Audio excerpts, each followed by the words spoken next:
It might not look like it, but I'm standing in a fascinating part of Australia. This is the end of the Great Ocean Road, Australia's greatest road trip, with 243 kilometres of absolute pristine beauty. So let me take you back to the start and show you the top 5 things to do on the Great Ocean Road.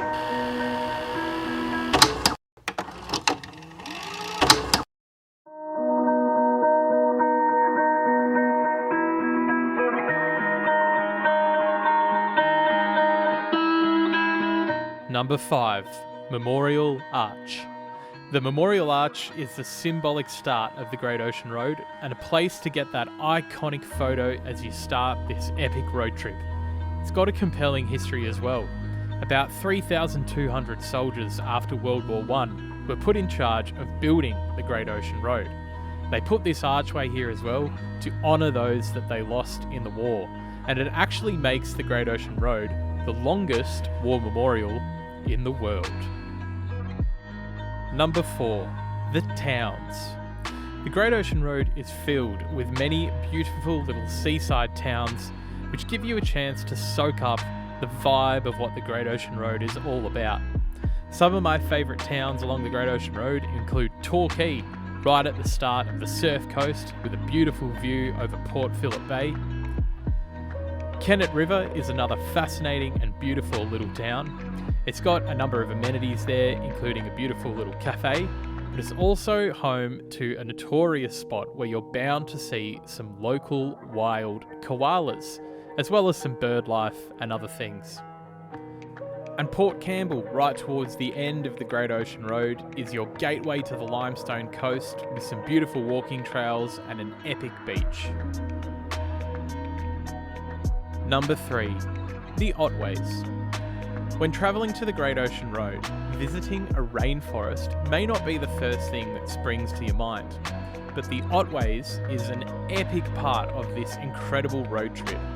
Situated in between the surf coast and the limestone coast, the Otway rainforest is part of an ancient rainforest system that actually used to cover all of Australia and all of Antarctica once upon a time. There are plenty of little stop-offs here, including some nice walking trails. Number 2, the drive. When thinking of the best things to do on the Great Ocean Road, well, the clue is in the name, really. The road itself is absolutely spectacular. This is the best driving road in Australia, no question.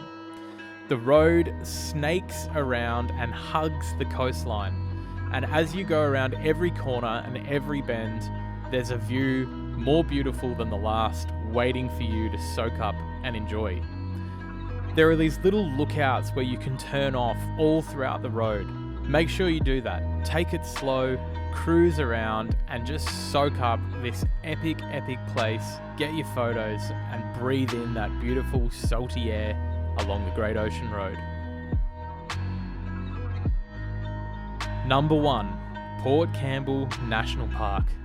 This is the highlight of visiting the Great Ocean Road, with the world famous 12 Apostles Rock Formation, but also some other places that will take your breath away. Port Campbell National Park is also known as the Shipwreck Coast, or even the Limestone Coast, and features 3 places that you absolutely cannot miss. Starting of course with the 12 Apostles. They're actually eroding so quickly that they'll all be gone in 200 years. Lockhart Gorge, where you can learn about the tale of the Lockhart shipwreck and also discover some other beautiful rock formations. But for me, the number 1 thing to do is to get down to Gibson's Steps. There's a 70-metre cliff face, it overlooks some rock formations, and you can go down to the beach and have this kind of view.